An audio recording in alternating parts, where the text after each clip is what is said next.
En contacto telefónico con Juan Carlos Sánchez Arnau, diplomático y economista, a su vez forma parte del partido político Encuentro Republicano Federal.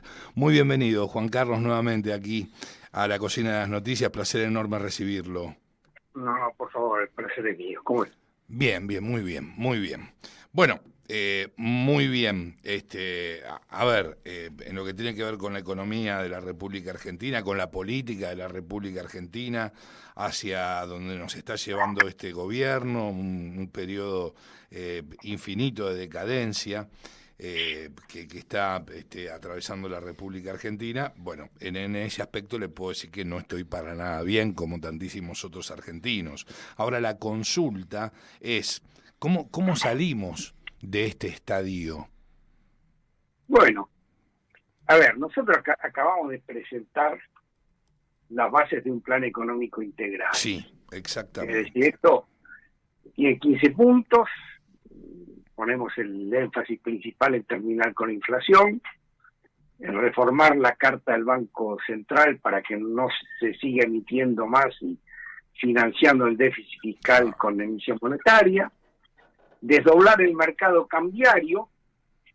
Hoy tenemos 15 tipos de cambio, queremos que haya dos nada más. Uno para los bienes importados y exportados, y otro para el resto de las operaciones financieras. En el primero interviene el Banco Central, tratando de mantener un tipo de cambio real estable, permanente, y el segundo es un mercado libre, que estará alimentado por los aportes y las necesidades de los particulares. En cuarto lugar, pensamos que hay que levantar todas las restricciones actuales a la exportación y a la producción. El campo, por ejemplo, está enfrentando hoy una cantidad de limitaciones que afectan a su capacidad productiva. Lo estamos viendo netamente en el sector ganadero, donde las políticas de limitación de las exportaciones están haciendo un verdadero desastre. Después le hemos prestado mucha atención a un tema del que se habla poco en la Argentina y va a ser muy importante en el futuro, que es promover la digitalización progresiva de todas las transacciones comerciales y financieras. Es decir, hay que terminar con el billete. El billete es la expresión de la economía negra, es la mayor expresión de la economía informal. Hay que tratar que todas las operaciones se hagan a través de los bancos o a través de tarjetas de crédito o de débito. Esto limitaría considerablemente la evasión. No se puede hacer de un día para el otro, pero tenemos identificadas una treintena de medidas a tomar entre el Banco Central, los bancos privados y el sector privado. Después creemos que hay que avanzar rápidamente en el desmantelamiento de los impuestos nacionales y de tributos provinciales que se superponen unos a otros y que son distorsivos. El caso más grave es el impuesto a los ingresos brutos, que no tiene ninguna justificación desde el punto de vista sino incrementar los recursos de las provincias. Ahora, nada de esto se puede hacer sin una importante reforma del Estado. Y ahí lo que pensamos es que no se puede seguir con 20 ministerios, 111 secretarías y 203 subsecretarías como tenemos hoy. Inviable total. Inviable. Hemos hecho un esquema sobre la base de 11 ministerios y 35 secretarías, consolidando además entes autónomos, agencias, fideicomisos y una cantidad más de organismos independientes. Algunos están en el presupuesto y otros no están en el presupuesto y tienen mecanismos de financiación propia. Todo esto hay que consolidarlo y hay que generar una gran reducción del plantel del Estado, del gasto público en general, que no es solo salarios. Hay que ver el gasto enorme que se hace de muchos ministerios en publicidad y en actividades totalmente irrelevantes para la sociedad. Está Después claro. pensamos que hay que transformar. Sí, lo escucho. No, por favor, no, quiero seguir escuchándolo. No, después pensamos que hay que transformar las empresas públicas. Hay empresas públicas que no cumplen ninguna función de interés para la sociedad. Le voy a dar un caso, Telam. Telam es una agencia de noticias que publica noticias que no lee nadie y en las que nadie cree. Le voy a dar otro ejemplo. Hay una empresa aérea que no tiene aviones y no vuela. Y tiene en cambio 150 empleados, creo, o algo más. Y después tenemos los monstruos, empezando por Aerolíneas Argentinas, siguiendo por AISA, empresas que dan pérdidas millonarias, que nadie controla, que tienen están algunas de ellas, como el caso de Aerolíneas, manejadas prácticamente por los gremios, claro, con total independencia de prestar o no prestar un servicio al conjunto de la comunidad. Creemos que hay que hacer al mismo tiempo un gran esfuerzo para jerarquizar la función pública. Tiene que haber muchos menos empleados públicos. No podemos tener 4 millones de empleados públicos en el país, 460.000 nada más que en el sector nacional. Eso hay que limitarlo. Es un delirio. Y es insostenible. Desde el punto de vista financiero es insostenible. Hay que modernizar la legislación laboral para poder generar empleo. En eso estamos trabajando, hemos identificado una cantidad de modificaciones que se pueden hacer a la legislación laboral sin tocar la ley de contrataciones de trabajo. Estamos ahí trabajando con un grupo de expertos de los 4 partidos que conforman Juntos por el Cambio. Y después pensamos que hay que poner en marcha un gran plan de obra pública sobre la base de la inversión privada. El Estado ya prácticamente no invierte ni tiene medios para invertir. Y en el país están haciendo falta ferrocarriles, están haciendo falta caminos, están haciendo falta gasoductos, están haciendo falta redes de comunicación, y todo esto se puede hacer sobre la base de las privatizaciones de las empresas públicas y además de licitaciones basadas en el peaje o en sistemas equivalentes que permitan la recuperación de la inversión en el largo plazo. Entiendo que está haciendo foco, perdóneme Juan Carlos, por favor, sí, por favor. Está haciendo foco y ahora lo dejo terminar, pero para que me responda a posteriori en estos 15 puntos que tienen que ver con el plano económico, netamente económico. Después tenemos, un punto que es muy relevante, muy significativo y muy dañino para la República Argentina, que tiene que ver con algún sector importante del sindicalismo, pero eso lo dejamos para después. Bueno, en materia sindical hemos estado viendo todo el tema y hay mucho para hacer aplicando la ley tal como está. Lo que pasa es que hay que aplicarla. El gran problema que tenemos en Argentina, en ese sector y en muchos otros, es que legislación sobra. Lo que falta son funcionarios y jueces dispuestos a aplicarla. Después tenemos un gran tema, creemos que hay que encarar un gran plan nacional de obra municipal y vivienda.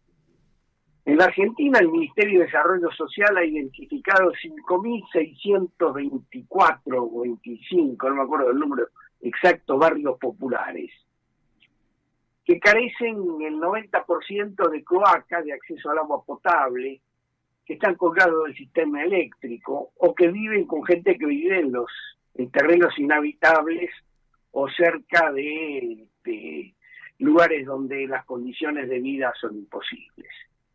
Sin seguridad, en calles de tierra, sin acceso fácil a los medios de transporte ni a los sistemas escolares o de salud. Yo creo que esta debe ser, si no la prioridad una de las grandes prioridades del próximo gobierno. Uh-huh. Y ahí va a haber que aplicar todos los recursos que pueda utilizar el Estado, más todo el crédito internacional que hoy se está dispersando en cantidad de proyectos, muchos de ellos totalmente inútiles o de muy baja productividad. Y después, hay un tema, y esto es fundamental para provincias como Neuquén, creemos que hay que movilizar los inmensos recursos que tenemos en combustibles y en minería y que hoy están subexplotados. Estamos haciendo un trabajo muy detenido sobre el sector hidrocarburífero. Ustedes allí saben muy bien lo que es Vaca Muerta y lo que puede llegar a dar Vaca Muerta. Sin dudas. Estamos analizando 7 alternativas distintas para la salida del gas, sobre todo del gas shale, de lo que se pueda producir en Vaca Muerta y en los molles y en las otras estructuras que hay en el país, de todo lo que se pueda explotar y desarrollar todavía con explotación secundaria en yacimientos hoy de bajo rendimiento y lo que se puede hacer en offshore.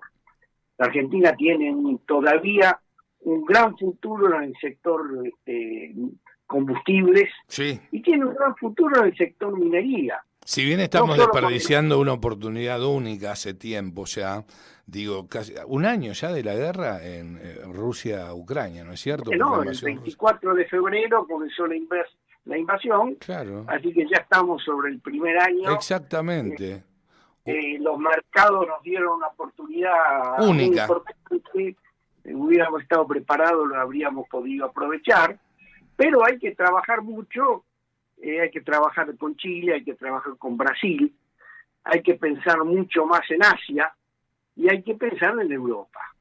Pero todo esto requiere formulaciones de largo plazo, requiere cambiar las condiciones de garantías que se le da a la inversión extranjera en el país y la que se le da también a la propia inversión nacional, teniendo reglas de juego claras y que no se modifiquen todos los días. Y en esto hay que trabajar mucho, no solo con la nación, sino también en las provincias. Después tenemos un conjunto de planes de desarrollo sectorial para el sector industrial, el sector agrícola, agroindustrial, para las energías no convencionales, para la economía del conocimiento. Hay ahí toda una serie de iniciativas que hemos estado elaborando, donde pensamos que pueden servir como un impulso muy grande a la inversión y sobre todo a la generación de empleo en muy corto plazo. Y por último, como le decía antes, hay que modificar la legislación sobre inversión extranjera y para la inversión nacional a largo plazo. Ahí hemos estado pasando revista a los 61 acuerdos bilaterales de promoción y garantía de inversiones que tiene Argentina y tratando de poner orden entre esos convenios a través de una ley marco. Estamos ya trabajando en la tercera versión de esa ley. Creemos que va a ser uno de los instrumentos importantes que vamos a tener que tener listos desde el primer día. Y mañana tenemos una reunión muy importante, me toca a mí coordinarla, con representantes también de las 4 fuerzas que integran Juntos por el Cambio, para analizar una reforma tributaria. Estamos ya en una segunda etapa de este proceso de análisis, y quisiéramos llegar al mes de diciembre con un conjunto de propuestas para poder encarar el presupuesto del año próximo con una base impositiva más racional que la que tenemos actualmente. Juan Esto Manuel le diría sí. que en grandes rasgos aquello en lo sí, que estamos trabajando. Seguro. Juan Manuel Morales lo va a consultar, Juan Carlos. Por favor, a la orden. Juan Carlos, ¿cómo le va? Juanma Morales lo saluda. ¿Qué dice, Juan? Bien, muy bien. Ahora, Juan Carlos, yo justamente quería hacer foco en esto último que usted estaba comentando, de una futura presentación donde van a estar las fuerzas de Juntos por el Cambio. Yo comparto 100% todas las medidas que usted ha enumerado. Ahora, lo que le quería preguntar es también si todo el arco de Juntos por el Cambio está de acuerdo en esas medidas. Por ejemplo, cuando usted habla de privatizar empresas públicas, yo entiendo, comparto su visión, entiendo que es lo correcto, pero por ahí me da la impresión que alguna parte de Juntos por el Cambio no estaría tan de acuerdo en esa medida, ¿o me estoy equivocando? No se está equivocando. En el radicalismo hay sectores que tienen una visión mucho más estatista que la nuestra. En la coalición cívica están echando números, la coalición cívica ha hecho un muy buen trabajo de relevamiento de todas las empresas públicas, y la evidencia de los números yo creo que los va a llevar también a la convicción que tenemos nosotros de que hay que hacer una gran transformación. No se trata de privatizar todo, se trata de privatizar ello que le está dando grandes pérdidas al Estado. Claro, lo que es deficitario. Que es deficitario o que no le está prestando servicios a la comunidad, como le decía el caso de Telam, ¿no es cierto? Es inexplicable tener que el Estado tenga una agencia de noticias que tiene 1.500 empleados, tiene una cantidad de locales donde trabaja a todo lo largo y ancho del país y genera noticias que no lee nadie. ¿Quién va a leer una noticia de Telam? ¿Qué credibilidad tiene una noticia de una agencia pública? Claro, ¿no? Por supuesto. Y después tenemos infinidad de ministerios, ¿no es cierto? Como bien lo decía al principio de este diálogo. Claro. Tenemos casos, un caso muy serio. Aerolíneas es el caso más grave. Es el caso más grave porque yo diría, la empresa pública que más pérdida le da al país y que presta servicios bastante deficitarios, si se quiere, en comparación con lo que pueden prestar las empresas privadas.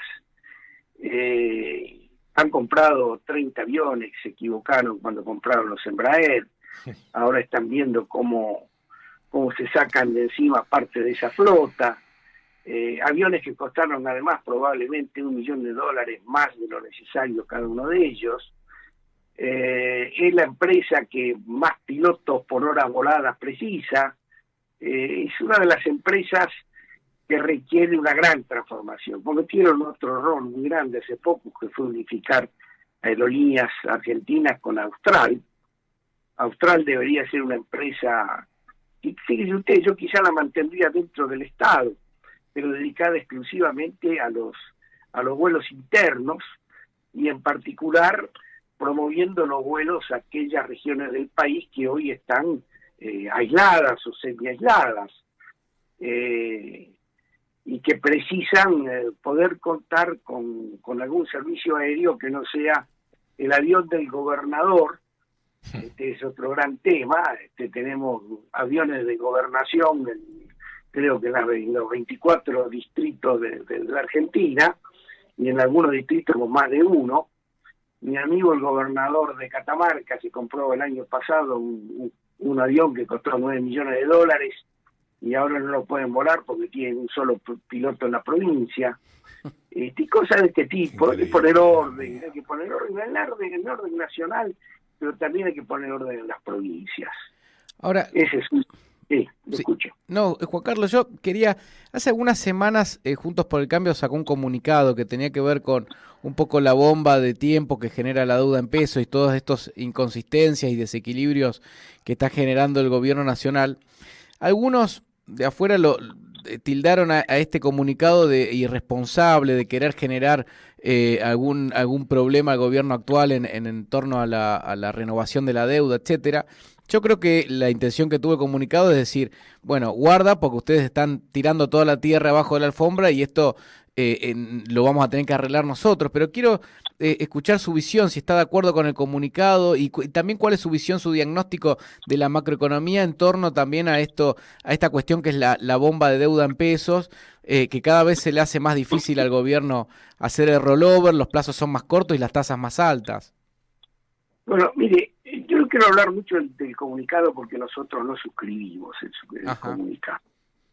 Ahí hubo yo diría que hubo una mala gestión del documento. Y fíjese usted una cosa muy interesante, que cuando Rubinstein, el viceministro de Economía, le responde a los economistas de Juntos por el Cambio, me excluye a mí. Nombra a los otros 4 que habían estado en la reunión de la Mesa Nacional, y me excluye a mí porque Rubinstein conoció cuál era la reacción nuestra o la opinión nuestra. De todas maneras, el documento no dice nada que no sea cierto. Es una seria advertencia a la comunidad acerca de lo que puede llegar a suceder si el gobierno insiste con esta política de déficit fiscal y emisión monetaria para cubrir el déficit. Ahora, hay que decir las cosas como son. Desde que llegó Massa, o desde que se fue Guzmán hasta acá, ha habido una cierta contención del gasto público. Ha habido una política fiscal, yo diría, más propensa hacia un ajuste que la que había en el pasado. Ahora, eso es insuficiente. Es insuficiente porque en el gasto público está empezando a pesar mucho los pagos de intereses y las amortizaciones de capital, claro, de la deuda del Tesoro. Uh-huh. Y este es una bola de nieve. Nosotros hace mucho tiempo, yo diría hace prácticamente año y medio, si no más, empezamos a advertir sobre los riesgos que había del déficit cuasi fiscal. Es decir, el déficit producido por la emisión del ELIX por parte del Banco Central. Ese es un tema que yo ya lo viví. Lo viví en el gobierno radical de Alfonsín. Yo en aquella época trabajaba muy cerca del doctor Previs. Previs era asesor del presidente Alfonsín, estaba en el Banco Central, y le advertía regularmente que lo que se estaba haciendo de cubrir el déficit fiscal y salir después de la emisión monetaria a colocar títulos del Banco Central para secar la plaza, iba a generar una bola de nieve y eso iba a terminar en un gran problema. Alfonsín no lo escuchó a Previs. Previs se cansó de decirlo y el 4 de abril del 83, 84, no me acuerdo exactamente qué año fue, pero sí me acuerdo lo del 4 de abril por otra razón, Previs presentó su renuncia. Siguió Greenspan como ministro de Economía haciendo lo mismo, y después terminó esto estallando. Trataron de salvar esa situación con el plan austral primero, con el plan primavera después, pero todo finalmente desembocó en la hiperinflación del 88 y en el acortamiento del gobierno de Alfonsín. Es decir, que esa es una experiencia que ya la hemos vivido en la Argentina.